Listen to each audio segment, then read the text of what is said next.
ఆదికాండము 21వ అధ్యాయము. యెహోవా తాను చెప్పిన ప్రకారము శారాను దర్శించెను. యెహోవా తానిచ్చిన మాట చొప్పున శారాను గూర్చి చేసెను.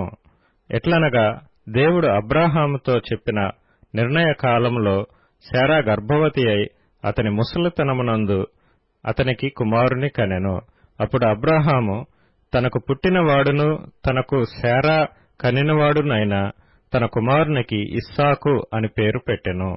మరియు దేవుడు అబ్రాహాముకు ఆజ్ఞాపించిన ప్రకారము అతడు 8 దినముల వాడైన ఇస్సాకు అను తన కుమారునికి సున్నతి చేసెను. అబ్రాహాము కుమారుడైన ఇస్సాకు అతనికి పుట్టినప్పుడు అతడు 100 ఏండ్లవాడు. అప్పుడు శారా, దేవుడు నాకు నవ్వు కలుగచేసెను, వినువారెల్లా నా విషయమై నవ్వుదురనెను. మరియు శారా పిల్లలకు స్తన్యమిచ్చునని ఎవరు అబ్రాహాముతో చెప్పును? నేను అతని ముసలితనమునందు కుమారుని కంటిని గదా అనెను. ఆ పిల్లవాడు పెరిగి పాలు విడిచెను.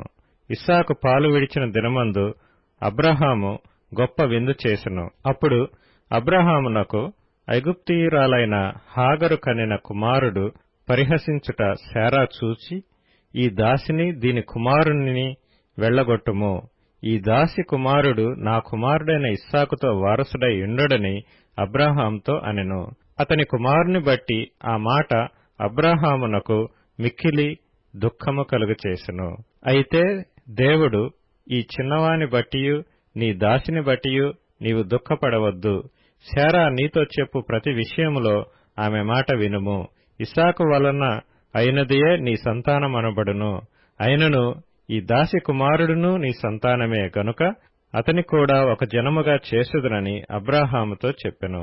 కాబట్టి తెల్లవారినప్పుడు అబ్రాహాము లేచి ఆహారమును నీళ్ల తిత్తిని తీసుకొని ఆ పిల్లవానితో కూడా హాగరునకు అప్పగించి ఆమె భుజము మీద వాటిని పెట్టి ఆమెను పంపివేసెను. ఆమె వెళ్లి బెయేర్షెబా అరణ్యములో అటూ ఇటూ తిరుగుచుండెను. ఆ తిత్తిలోని నీళ్లు అయిపోయిన తరువాత ఆమె ఒక పొద క్రింద ఆ చిన్నవాని పడివేసి, ఆ పిల్లవాని చావు నేను చూడలేనని అనుకొని వింటి వేత దూరము వెళ్లి అతనికెదురుగా కూర్చుండెను.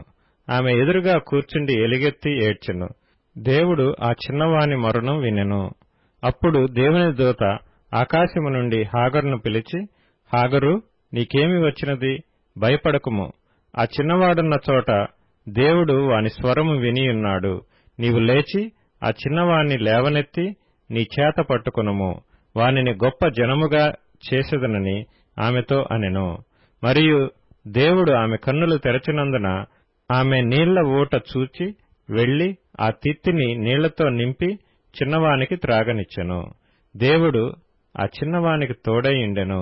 అతడు పెరిగి పెద్దవాడై ఆ అరణ్యములో కాపురముండి విలుకాడాయెను. అతడు పారాను అరణ్యములో నున్నప్పుడు అతని తల్లి ఐగుప్తు దేశములో నుండి ఒక స్త్రీని తెచ్చి అతనికి పెండ్లి చేసెను. ఆ కాలమందు అబీమెలకును అతని సేనాధిపతి అయిన ఫీకోలును అబ్రాహాముతో మాట్లాడి, నీవు చేయు పనులన్నిటిలోనూ దేవుడు నీకు తోడైయున్నాడు గనుక నీవు నన్నైనను నా పుత్ర పౌత్రాదులనైనను వంచింపక నేను నీకు చేసిన ఉపకారము చొప్పున నాకును నీవు పరదేశివైయున్న ఈ దేశమునకును చేసేదనని దేవుని పేరట ఇక్కడ నాతో ప్రమాణం చేయమని చెప్పెను. అందుకు అబ్రాహాము ప్రమాణం చేసేదనెను. అబీమెలెకు దాసులు బలాత్కారముగా తీసుకొనిన నీళ్లబావి విషయమై అబ్రాహాము అబీమెలెకును ఆక్షేపింపగా, అబీమెలెకు, ఈ పని ఎవరు చేసిరో నేనెరుగను, నీవును నాతో చెప్పలేదు, నేను నేడేగాని ఈ సంగతి వినలేదని చెప్పగా, అబ్రాహాము గొర్రెలను గొడ్లను తెప్పించి అబీమెలెకుకిచ్చెను. వారిద్దరూ ఇట్లు ఒక నిబంధన చేసుకొనిరి.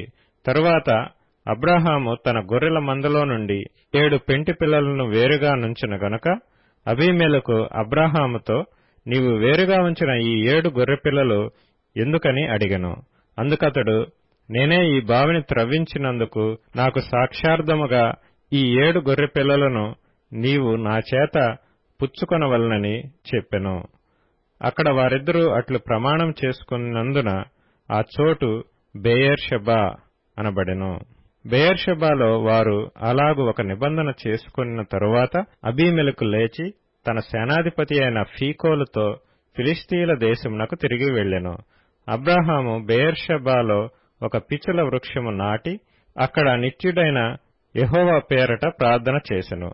అబ్రాహాము ఫిలిష్తీయుల దేశంలో అనేక దినములు పరదేశిగా నుండెను.